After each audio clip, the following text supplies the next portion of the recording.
Hi, everyone. Welcome back to Quiet English, your cozy spot for easy English conversations. Hello, everyone. I am so happy that you are here joining us today. Take a deep breath, get comfortable, and let's practice our English together at a nice, slow pace. It really is wonderful to be here with you. As I was getting ready for today, pouring my own morning cup of tea, I'm just thinking about morning routines. Mm-hmm. And there is one specific environment that always feels like home to me, no matter where you travel in the world. Oh, that sounds like a beautiful thought. It makes me picture a local coffee shop, the kind you find tucked away on a cozy city street. You guessed it. It is the local coffee shop. There is something completely universal about the smell of the roasted beans, the quiet acoustic music playing in the background, and just the warmth of the space. Yes, absolutely. But while it sounds peaceful, I know that for many English learners, walking into a busy cafe can actually feel quite scary. Eh. It can be a very intimidating environment. I understand completely. Let's think about it from your perspective, the listener. Yeah. You walk through the front doors. There are so many choices written in tiny, tiny letters on the menu board above the counter. So many choices. Right, you hear the loud milk steamer making that heavy hissing sound. And then there's the fast-talking barista behind the counter, rapidly asking you questions you might not fully catch. It truly is a sensory overload. Yeah. Everything is happening all at once. You have the sounds, the smells, the people moving around. Exactly. And you, our listener, you just want that perfect, warm, creamy latte to start your day. But instead, because the environment feels so fast and so loud, you end up stepping up to the counter and just saying, "A black coffee, please." Yes, the classic panic order. Right. And why do we do that? Simply because it is the easiest thing to say quickly. I remember my first time trying to customize a drink in Toronto. I really wanted a sweet iced coffee with milk, but when it was my turn, I panicked. Oh, no. Yes. The barista looked at me waiting, and I just pointed at a picture of a hot, plain black coffee on the menu. I paid for it, and then I drank this hot, bitter coffee while sweating in the summer heat, all because I was too scared to hold up the line of customers. Oh, it's such a relatable story. I think we have all been there. It is that classic deer in the headlights feeling. Yes, that is a great idiom to teach. Definitely. We use the idiom, deer in the headlights, to describe freezing up when you feel sudden pressure. You can study vocabulary for hours at home, sitting comfortably, but when there is a line of impatient people waiting behind you, All that knowledge just vanishes. exactly, it just disappears. You choose the safe option just to escape the pressure. Well, today we are going to change that experience for you. We have a very special mission for our time together. We are going to share the coffee shop secret. I love that, the coffee shop secret. By the end of this conversation, we promise that you will have the specific, natural phrases you need to customize your drink. To customize something means to change it so that it is exactly how you like it. No more boring black coffee unless that is what you truly prefer. That is a wonderful goal, Mm. because the language of coffee shops often feels like a secret code.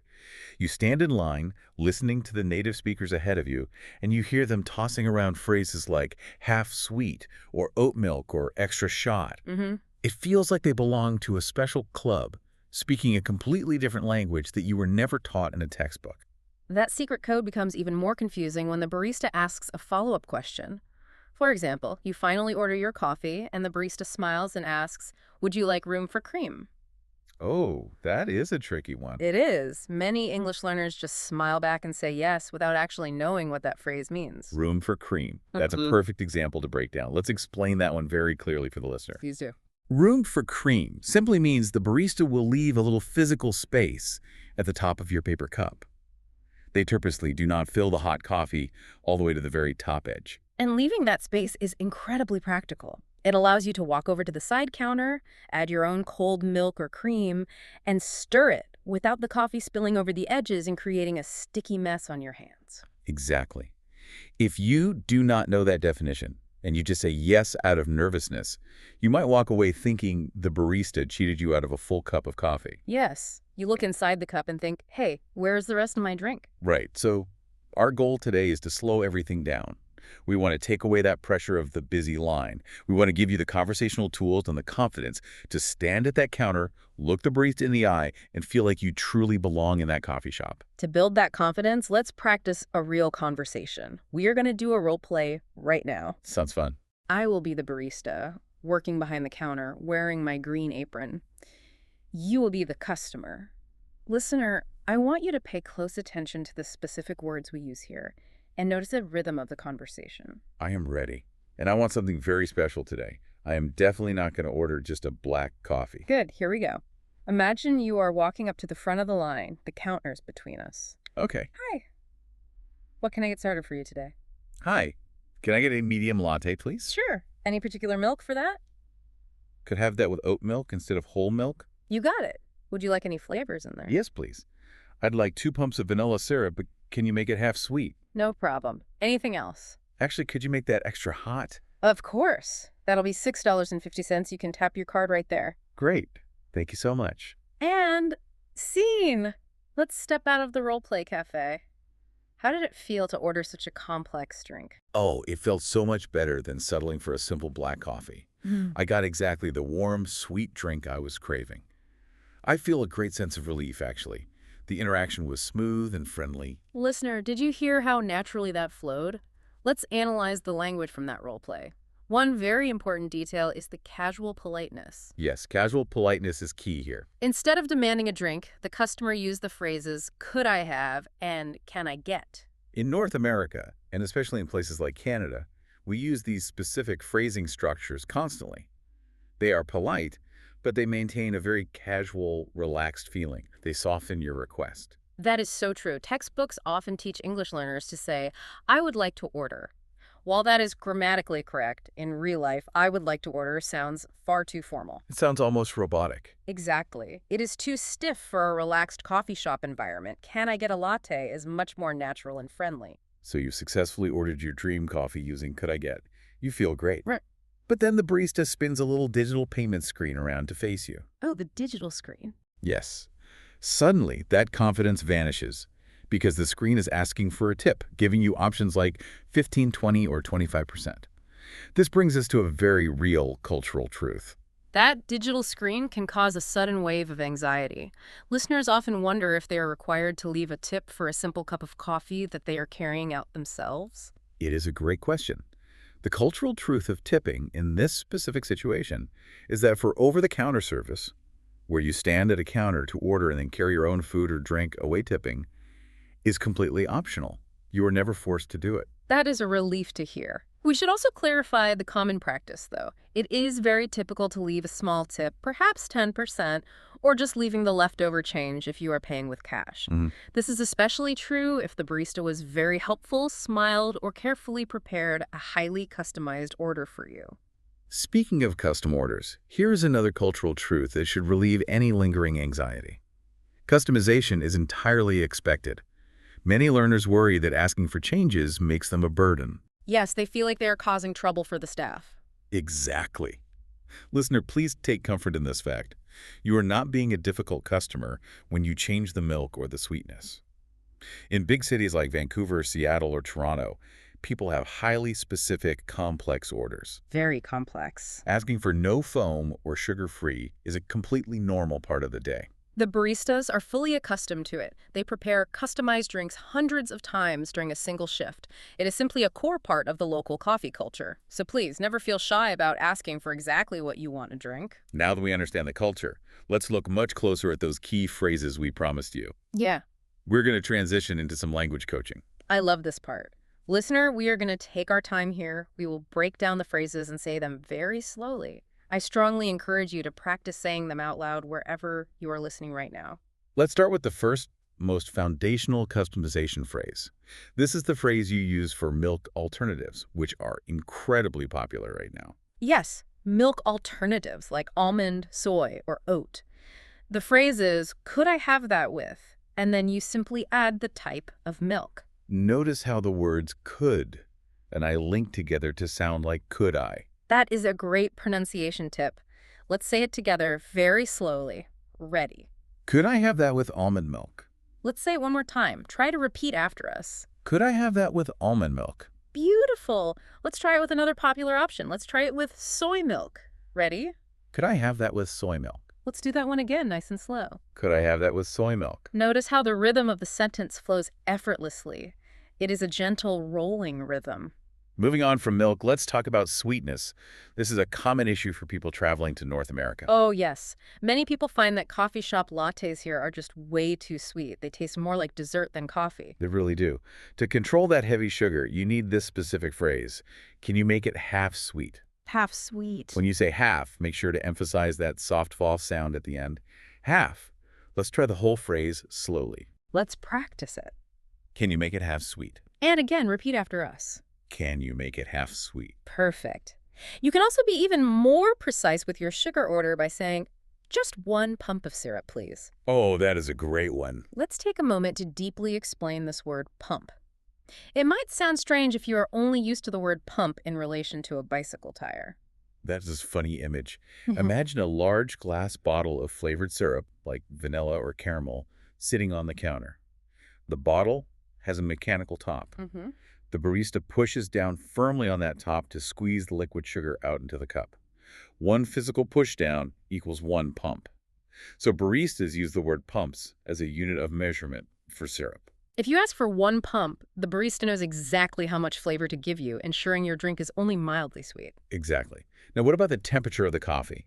Sometimes the standard hot coffee isn't exactly what you need. We have 2 brilliant phrases for temperature control. Imagine it is the middle of winter. You have a long, freezing walk home.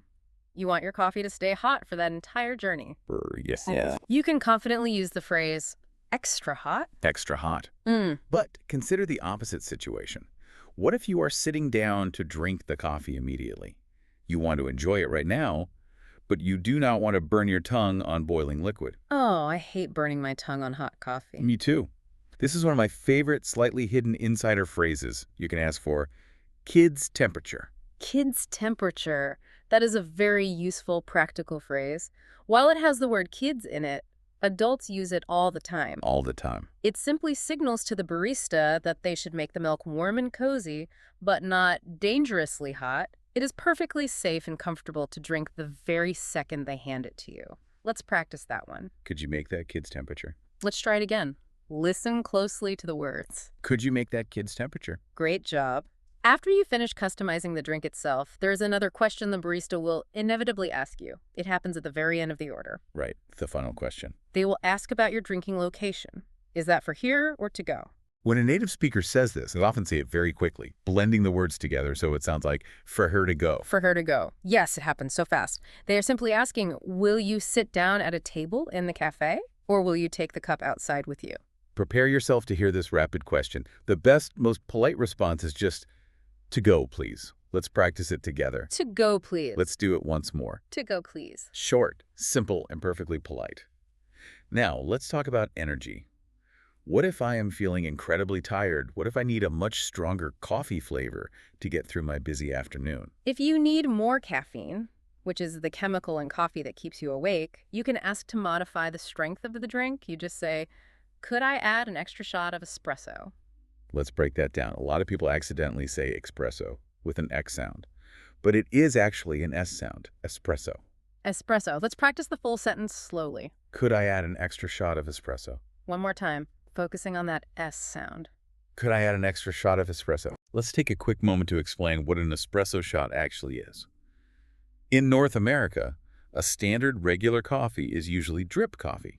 Right. That means hot water slowly drips through a paper filter filled with coffee grounds. It takes time, and it fills a large mug. Espresso, on the other hand, is made very differently. The espresso machine forces a small amount of boiling water through very tightly packed coffee grounds under high pressure. Very high pressure. Yes, and this happens very quickly. The result is a tiny, thick, incredibly powerful amount of coffee. Right. We call that small amount a shot. Adding an extra shot of espresso to your latte gives you a massive caffeine boost. It wakes you up immediately and gives the drink a much richer, darker roasted flavor. Listener, looking back at all the language coaching we just did, I want to emphasize something crucial. The phrases we just practiced together, half sweet, to go, extra shot, they rely on very simple, basic English words. They were simple words, but they are incredibly powerful tools. When you use these specific combinations, you shift the dynamic, you take control of the conversation. You are no longer just reacting to the fast-talking barista. You are gently guiding the barista to give you exactly what you want. You stop sounding like a nervous tourist who is just trying to survive the interaction. Instead, you start sounding like a confident local resident who knows exactly how the neighborhood cafe operates. You sound like you belong there. Going through these phrases step by step, taking the time to truly understand the mechanics behind the words, well, I feel much more confident myself. I'm so glad. In fact, I think I plan to go to my own favorite cafe right away the moment we finish talking, just to test out the half-sweet phrase and see the barista's reaction. That is the perfect spirit to have. You have to take the knowledge from our cozy space here and apply the lesson out in the real bustling world. Listener, we strongly encourage you to do the exact same thing. Next time you see a coffee shop, walk in and try just one of these phrases. Before we finish, there is one more vital secret we want to share with you today. It is a golden rule for language learning, no matter what environment you are in. The golden rule is this.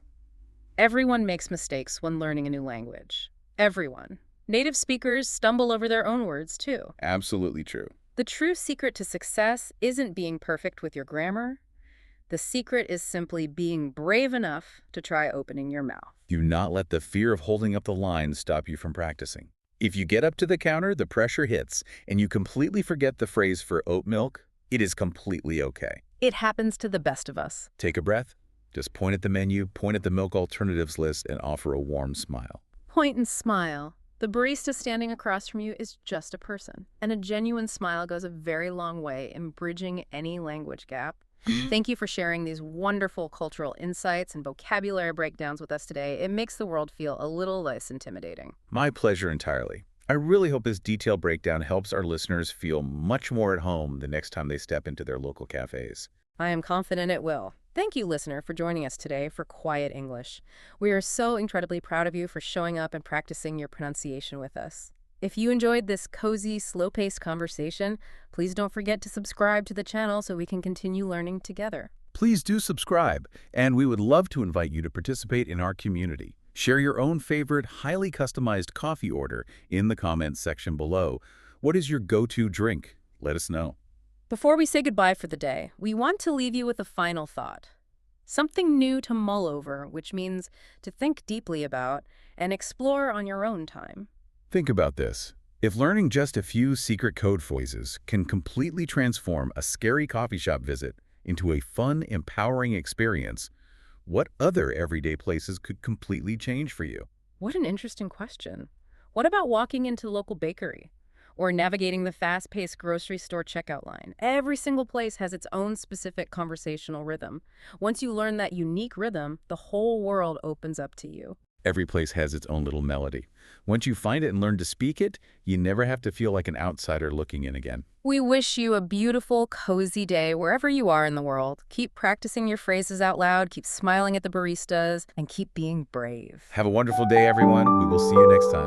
Bye. Bye-bye.